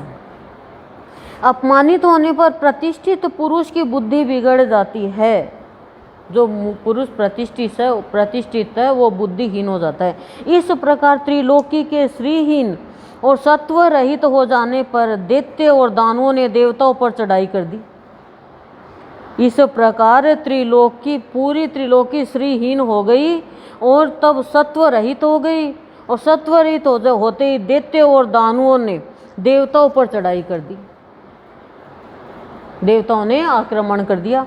सत्व और वैभव से शून्य होने पर भी दैत्यों ने लोभवश नीह सत्व और श्रीहीन देवताओं से घोर युद्ध किया। अंत में दैत्यों द्वारा देवता लोग परास्त हुए। तब इंद्रादि समस्त देवगण अग्निदेव को आगे कर महाभाग पितामह श्री ब्रह्मा जी की शरण गए। देवताओं से संपूर्ण वृतांत सुनकर श्री ब्रह्मा जी ने उनसे कहा, हे देवगण, तुम दैत्य दलन परावरेश्वर ईश भगवान विष्णु की शरण जाओ, जो आरोप से संसार की उत्पत्ति, स्थिति और संहार के कारण है, किंतु वास्तव में कारण भी नहीं है, और जो चराचर के ईश्वर, प्रजापतियों के स्वामी, सर्वव्यापक, अनंत और अजेय है, तथा जो अजन्मा किंतु कार्य रूप में परिणत हुए प्रधान यानी मूल प्रकृति और पुरुष के कारण है, एवं शरणागत वत्सल है, उनकी शरण जाने पर वे अवश्य तुम्हारा मंगल करेंगे। दैत्यों ने चढ़ाई कर दी, देवताओं को स्वर्ग से निकाल दिया, तो वो ब्रह्मा जी के पास गए। ब्रह्मा जी ने कहा तुम विष्णु भगवान के पास जाओ, वो ही शक्तिशाली है। श्री पराशर जी बोले, हे मैत्रेय, संपूर्ण देवगणों से इस प्रकार कहे। लोक पितामह श्री ब्रह्मा जी भी उनके साथ क्षीर सागर के उत्तरी तट पर गए। वहां पहुंचकर पितामह ब्रह्मा जी ने समस्त देवताओं के साथ परावरनाथ यानी सर्वश्रेष्ठ श्री विष्णु भगवान की अति मंगलमय वाक्यों में स्तुति की। ब्रह्मा जी ने सब देवताओं ने मंगलमय वाक्यों में उनकी स्तुति करी। स्तुति कैसे करी अब देखना। ब्रह्मा जी बोले, जो समस्त अणुओं से भी अणु और पृथ्वी आदि समस्त गुरुओं से भी गुरु यानी भारी है। गुरु सबसे भारी होता है कहते हैं, इसमें बताया है। उन निखिल लोक विश्राम पृथ्वी के आधार स्वरूप अप्रकाश्य अभेद्य सर्वरूप सर्वेश्वर अनंत अज और अवयव नारायण को मैं नमस्कार करता हूँ। किसी को नमस्कार करते हैं ना तो पहले उनके गुणों का वो करना चाहिए वर्णन। स्तुति का मतलब गुण होता है, गुणों का वर्णन करना। मेरे सहित संपूर्ण जगत जिसमें स्थित है, जिससे उत्पन्न हुआ है और जो देव सर्वभूतमय है तथा जो पर यानी प्रधान आदि से भी पर है, जो पर पुरुष से भी पर है, मुक्ति लाभ के लिए मोक्षकामी मुनिजन जिसका ध्यान धरते हैं, तथा जिस ईश्वर में सत्वादि प्राकृतिक गुणों का सर्वथा अभाव है, वह समस्त शुद्ध पदार्थों से भी परम शुद्ध परमात्म स्वरूप आदि पुरुष हम पर प्रसन्न हो। जिस शुद्ध स्वरूप भगवान की शक्ति यानी विभूति, कला काष्ठा और मुहूर्त आदि कालक्रम का विषय नहीं है, वे भगवान विष्णु हम पर प्रसन्न हो। जो शुद्ध स्वरूप होकर भी उपचार से परमेश्वर अर्थात लक्ष्मीपति कहलाते हैं और जो समस्त देहधारियों के आत्मा है, वे श्री विष्णु भगवान हम पर प्रसन्न हो। ब्रह्मा जी स्तुति कर रहे हैं। जो कारण और कार्य रूप है तथा कारण के भी कारण और कार्य के भी कार्य है, वे श्री हरि हम पर प्रसन्न हो। जो कार्य यानी महतत्व के कार्य यानी अहंकार का भी कार्य, तंत्र तन्मात्रा पंचक है, कार्य मतलब सबका कार्य करने वाले, और उसके भी कार्य भूत पंचक का भी कार्य, ब्रह्मांड का भी कार्य जो स्वयं है, और जो उसके भी कार्य ब्रह्मादि दक्षादि का भी कार्य भूत प्रजापतियों के भी पुत्र पौत्रादि है, उसे हम प्रणाम करते हैं। तथा जो जगत के कारण यानी ब्रह्मादि का कारण ब्रह्मांड और उसके कारण भूत पंचक के कारण पंच तन मात्रा के कारणों यानी अहंकार महतत्वादि का भी हेतु यानी मूल प्रकृति है, उस परमेश्वर को हम प्रणाम करते हैं। जो भोक्ता और भोग्य, स्रष्टा और सृज्य तथा कर्ता और कार्य रूप स्वयं ही है, उस परम पद को हम प्रणाम करते हैं। जो विशुद्ध बोध स्वरूप नित्य अजन्मा अक्षय अव्यक्त और अविकारी है, वही विष्णु का परम पद यानी पर स्वरूप है। जो न स्थूल है, न सूक्ष्म और न किसी अन्य विशेषण का विषय है, वही भगवान विष्णु का नित्य निर्मल परम पद है। हम उसको प्रणाम करते हैं। जिसके आयुतांश यानी 10,000वें अंश के आयुतांश में यह विश्व रचना की शक्ति स्थित है, तथा जो पर ब्रह्म स्वरूप है, उस अवयव को हम प्रणाम करते हैं, यानी उस अपार भगवान को जिसका कोई अंत नहीं है, अनंत रूप है, वो प्रणाम करते हैं। नित्य युक्त योगी गण अपने पुण्य पापादि का क्षय हो जाने पर ओमकार द्वारा चिंतनीय जिस अविनाशी पद का साक्षात्कार करते हैं, वही भगवान विष्णु का परम पद है। जिसको देवगण मुनिगण शंकर और मैं कोई भी नहीं जान सकते, वही परमेश्वर श्री विष्णु का परम पद है। जिस अभूतपूर्व देव की ब्रह्मा विष्णु और शिव रूप शक्तियां हैं, वही भगवान विष्णु का परम पद है। हे सर्वेश्वर, हे सर्वभूतात्मन, हे सर्वरूप, हे सर्वाधार, हे अच्युत, हे विष्णु, हम भक्तों पर प्रसन्न होकर हमें दर्शन दीजिए। कितने गुण गाए हैं ब्रह्मा जी ने, देखो सब कुछ विष्णु भगवान है। विष्णु भगवान से ही उत्पन्न हुए हैं ये ब्रह्मा जी भी और शंकर भी। श्री पराशर जी बोले, ब्रह्मा जी के उन उद्गारों को सुनकर देवगण भी प्रणाम करके बोले, प्रभो हम पर प्रसन्न होकर हमें दर्शन दीजिए। हे जगधाम सर्वगत अच्युत, जिसे ये भगवान ब्रह्मा जी भी नहीं जानते, आपके उस परम पद को हम प्रणाम करते हैं। तदंतर ब्रह्मा और देवगणों के बोल चुकने पर बृहस्पति आदि समस्त देव ऋषिगण कहने लगे, अब देव ऋषिगण और बृहस्पति कह रहे हैं, जो परम स्तवनीय आद्य यज्ञ पुरुष है और पूर्वजों के भी पूर्व पुरुष है, उन जगत के रचयिता निर्विशेष परमात्मा को हम नमस्कार करते हैं। हे भूत भवेश यज्ञ मूर्तिधर भगवान, हे अवयव, हम सब शरणागतों पर आप प्रसन्न होइए और दर्शन दीजिए। राक्षसों ने, असुरों ने, दैत्यों ने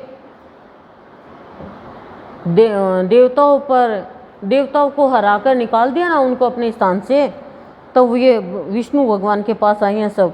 हे नाथ, हमारे सहित ये ब्रह्मा जी, रुद्रों के सहित भगवान शंकर, 12 आदित्यों के सहित भगवान पूषा, अग्नियों के सहित पावक और ये दोनों अश्विनी कुमार, 8 वसु, समस्त मरुदगण, साध्यगण, विश्व देव तथा देवराज इंद्र, ये सभी देवगण दैत्य सेना से पराजित होकर अति प्रणत हो आपकी शरण में आए हैं। दैत्य सेना से पराजित होकर आपकी आपकी शरण में आए हैं। श्री पराशर जी बोले, हे मैत्रेय, इस प्रकार स्तुति किए जाने पर शंख चक्र गदा पद्मधारी भगवान परमेश्वर उनके सम्मुख प्रकट हुए। तब उस शंख चक्र गदा धारी उत्कृष्ट तेजो राशिमय अपूर्व दिव्य मूर्ति को देखकर पितामह आदि समस्त देवगण अति विनय पूर्वक प्रणाम कर क्षोभवश चकित नयन हो उन कमल नयन भगवान की स्तुति करने लगे। स्तुति है इसमें तो। देवगण बोले, हे प्रभु, आपको नमस्कार है, नमस्कार है। आप निर्विशेष है, यानी पर ब्रह्म है, तथापि आप ही ब्रह्मा है, आप ही शंकर है, तथा आप ही इंद्र है, अग्नि, पवन, वरुण, सूर्य और यमराज है। हे देव वसुगण, मरुदगण, साध्यगण और विश्वे देवगण भी आप ही है, तथा आपके सम्मुख जो यह देव समुदाय है, हे जगत दृष्टा, वह भी आप ही है, क्योंकि आप सर्वत्र परिपूर्ण है। आप ही यज्ञ है, आप ही षटकार है, तथा आप ही ओमकार और प्रजापति है।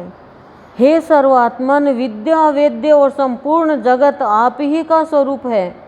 हे विष्णु, दैत्यों से परास्त हुए हम आतुर होकर आपकी शरण में आए हैं। हे सर्वस्वरूप, आप हम पर प्रसन्न होइए और अपने तेज से हमें सशक्त कीजिए। हे प्रभु, जब तक जीव संपूर्ण पापों को नष्ट करने वाले आपकी शरण में नहीं जाता, तभी तक उसमें दीनता, इच्छा, मोह और दुख आदि रहते हैं। कितनी अच्छी बात बताई। जब तक कोई भी भगवान की शरण में नहीं जाता, तब तक पापों को नष्ट करने वाले आपकी शरण में नहीं आता, तब तक उसमें दीनता, इच्छा, मोह और दुख रहते हैं। और तभी हम गुरुदेव की शरण में आए हैं, तब से हमारी चीज़ खत्म होती जा रही है।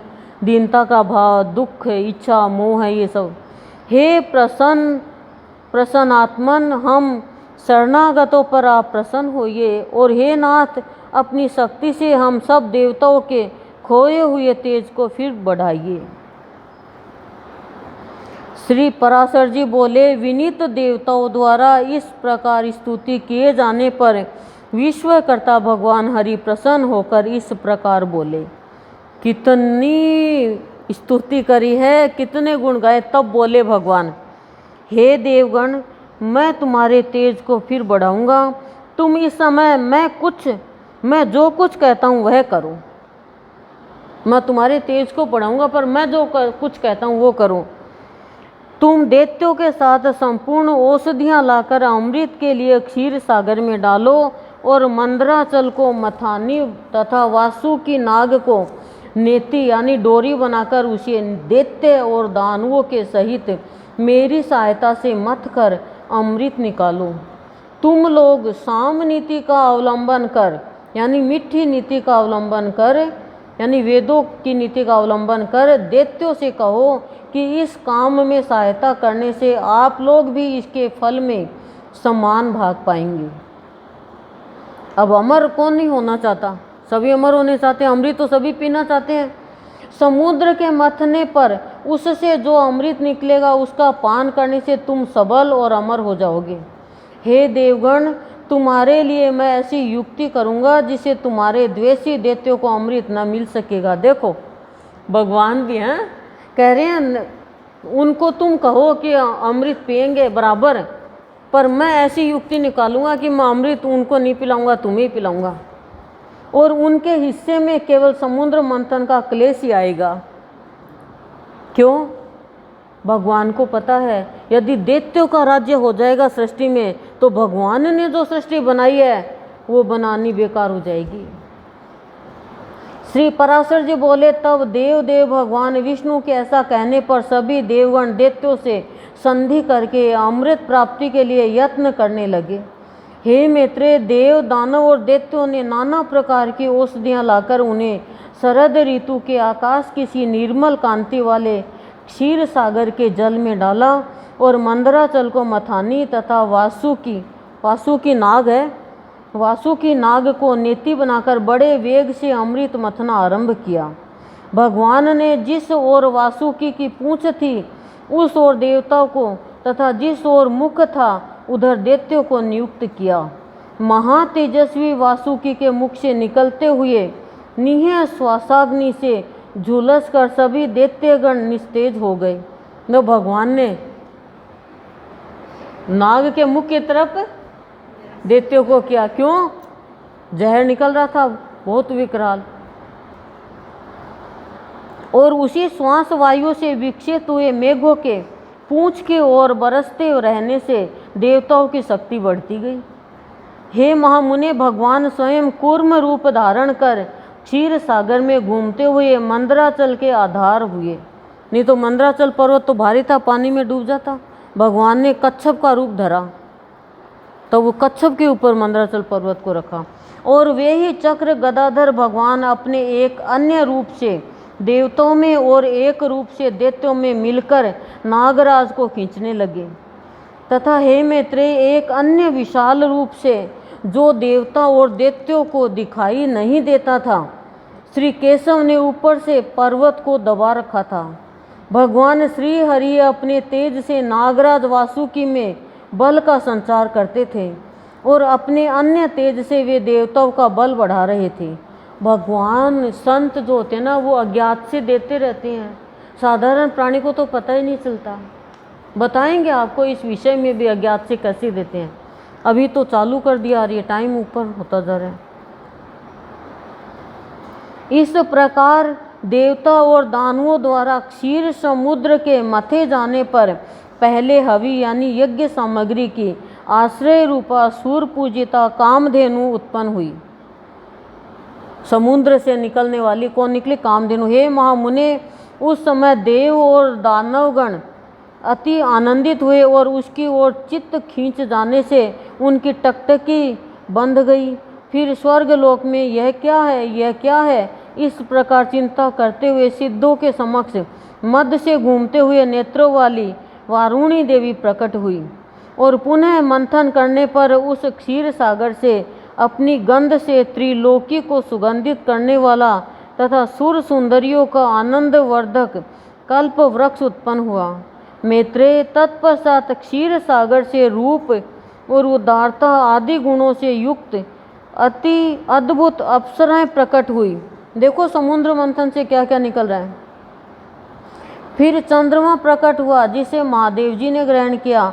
इसी प्रकार क्षीर सागर से उत्पन्न हुए विष को नागों ने ग्रहण किया। फिर श्वेत वस्त्रधारी साक्षात भगवान धन्वंतरी जी अमृत से भरा कमंडलू लिए प्रकट हुए। हे मैत्रेय, उस समय मुनिगण के सहित समस्त दैत्य और दानवगण स्वस्थ चित्त होकर अति प्रसन्न हुए। उसके पश्चात विकसित कमल पर विराजमान स्फुट कांतिमय श्री लक्ष्मी देवी हाथों में कमल पुष्प धारण किए क्षीर समुद्र से प्रकट हुई। उस समय महर्षि गण अति प्रसन्नता पूर्वक श्री सूक्त द्वारा उनकी स्तुति करने लगे तथा विश्वावसु आदि गंधर्व गण उनके सम्मुख गान और घृताजी आदि अप्सरा नृत्य करने लगी। उन्हें अपने जल से स्नान कराने के लिए गंगा आदि नदियां स्वयं उपस्थित हुई और दिग्गजों ने सुवर्ण कलशों में भरे हुए उनके निर्मल जल से सर्वलोक महेश्वरी श्री लक्ष्मी देवी को स्नान कराया। क्षीर सागर ने मूर्तिमान होकर उन्हें विकसित कमल पुष्पों की माला दी तथा विश्वकर्मा ने उनके अंग प्रत्यंग में विविध आभूषण पहनाए। इस प्रकार दिव्य माला और वस्त्र धारण कर, दिव्य जल से स्नान कर, दिव्य आभूषणों से विभूषित हो श्री लक्ष्मी जी संपूर्ण देवताओं के देखते देखते श्री विष्णु भगवान के वक्ष स्थल में विराजमान हुई।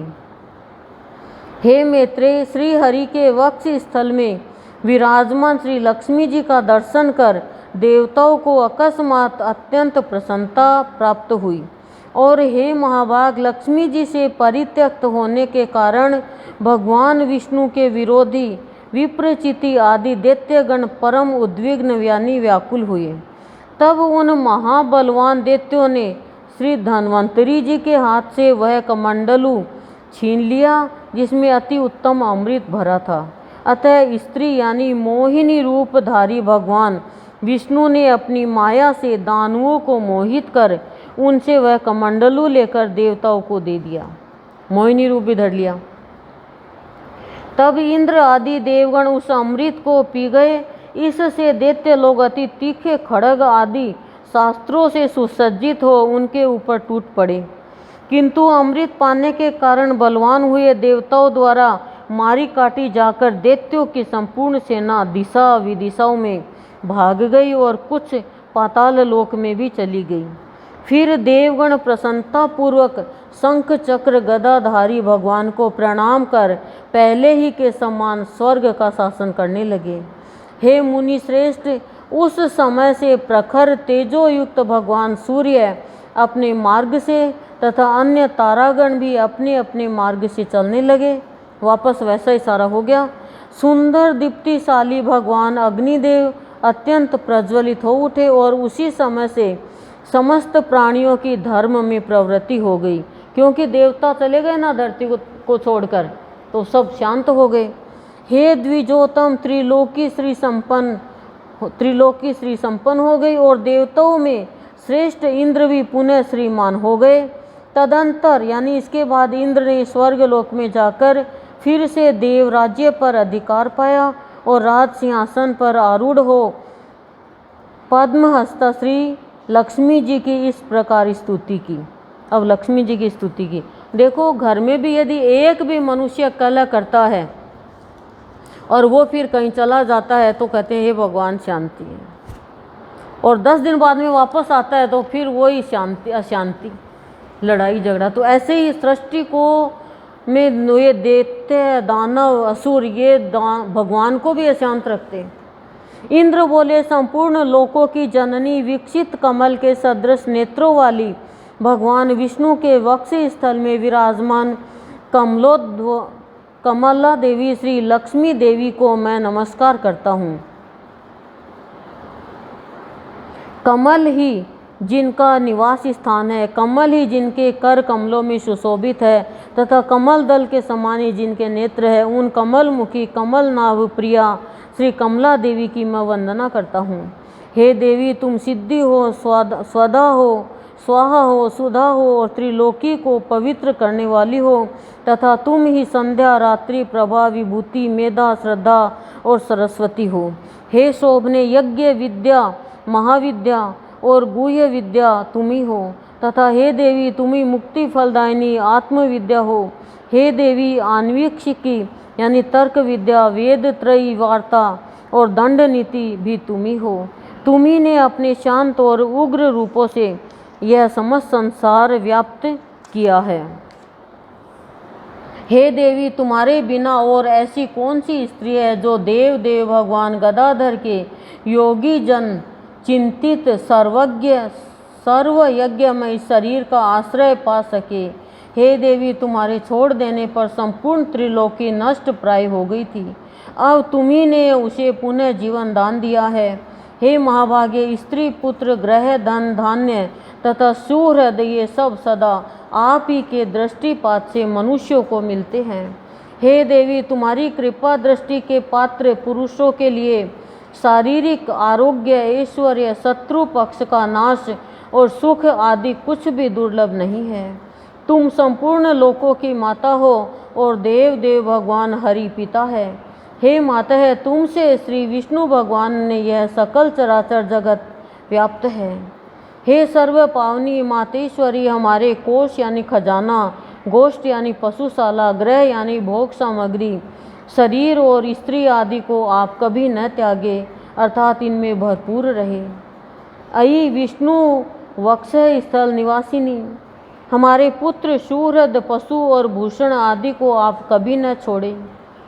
हे अमले, जिन मनुष्यों को तुम छोड़ देती हो उन्हें सत्व यानी मानसिक बल, सत्य, सोच और शील आदि गुण भी शीघ्र ही त्याग देते हैं, और तुम्हारी कृपा दृष्टि होने पर तो गुणहीन पुरुष भी शीघ्र ही शील आदि संपूर्ण गुण और कुलीनता तथा ऐश्वर्य आदि से संपन्न हो जाते हैं।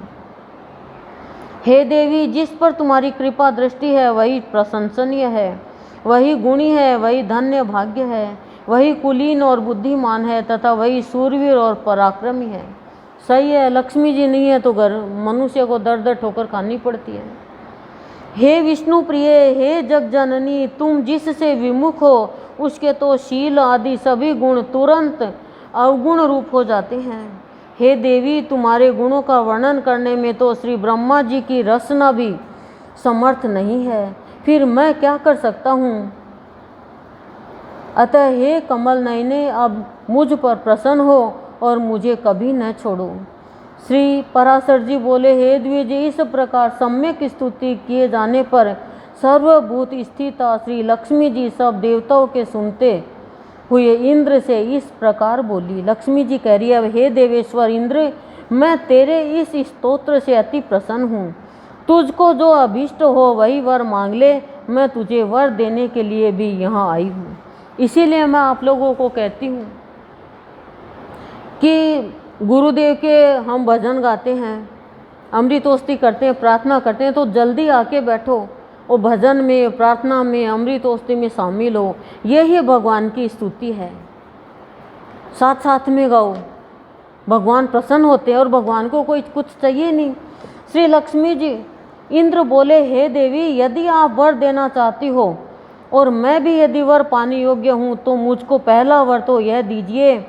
इंद्र क्या मांग रहा है देखते हैं, कि आप इस त्रिलोकी का कभी त्याग न करें, और हे समुद्र संभवे, दूसरा वर मुझे यह दीजिए कि जो कोई आपकी इस स्तोत्र से स्तुति करे उसे आप कभी ना त्यागे।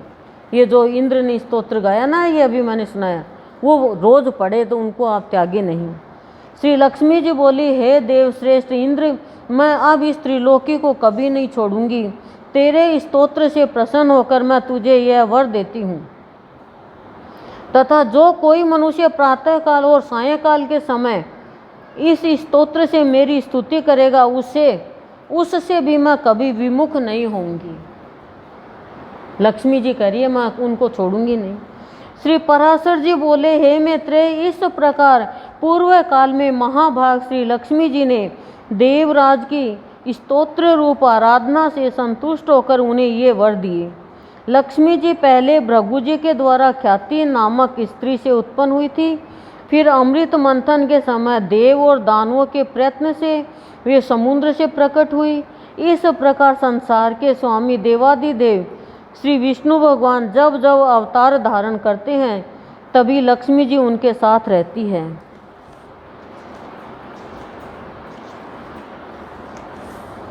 जब श्री हरि आदित्य रूप हुए तो वे पद्मा से फिर उत्पन्न हुई और पद्मा कहलाई, तथा जब वे परशुराम हुए तो ये पृथ्वी हुई। श्री हरि के राम होने पर वे सीता जी हुई और कृष्ण अवतार में श्री रुक्मिणी जी हुई। लक्ष्मी जी का ही अवतार है ये। इसी प्रकार अन्य अवतारों में भी वे भगवान से कभी पृथक नहीं होती। भगवान के देव रूप होने पर ये दिव्य शरीर धारण करती है और मनुष्य होने पर मानवीय रूप से प्रकट होती है। विष्णु भगवान के शरीर के अनुरूप ही ये अपना शरीर भी बना लेती है। जो मनुष्य लक्ष्मी जी के जन्म की इस कथा को सुनेगा अथवा पढ़ेगा, उसके घर में वर्तमान, आगामी और भूत तीनों कुलों के रहते हुए कभी लक्ष्मी का नाश नहीं होगा। यानी 3 कुल तक लक्ष्मी खत्म नहीं होगी। यानी आपने तो सुना है और मैंने पढ़ा है। तो लक्ष्मी जी इसीलिए गुरुदेव करवा रहे हैं कि अन्न लक्ष्मी चाहे ज़्यादा। हे मुने, जिन घरों में लक्ष्मी जी के इस स्तोत्र का पाठ होता है उनमें कलह के आधारभूता दरिद्रता कभी नहीं ठहर सकती। बोलो, कितनी बढ़िया बात बताई। हे ब्राह्मण, तुमने जो मुझसे पूछा था कि पहले भृगु जी की पुत्री होकर फिर लक्ष्मी जी क्षीर समुद्र से कैसे उत्पन्न हुई, सो मैंने तुमसे यह सब वृतांत कह दिया। इस प्रकार इंद्र के मुख से प्रकट हुई यह लक्ष्मी जी की स्तुति सकल विभूतियों की प्राप्ति का कारण है। जो लोग इसका नित्य प्रतिपाठ करेंगे उनके घर में निर्धनता कभी नहीं रह सकेगी।